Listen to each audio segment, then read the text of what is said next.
Li ka invite au sorti. Pour qui ça parce que gon conversation li te gen avec ou pas tout classer. Là ou ba l'accès kounya pour le kadou ou so bon c'est dans le cinéma, so bon c'est dans le bar, so bon c'est dans le plumet. Yeah, va mentir. Ça sont oubliés quand même.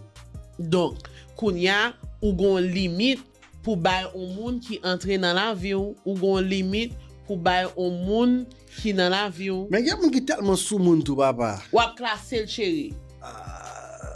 Ou ap klasser on moun ou gon moun dans la vou ou ap bay l'autre moun qui dans entourage yo limite. Ou ap klasser. Moi même ouais depuis m'gon moun nan vie m'pa bay nèg accès pour cause avec.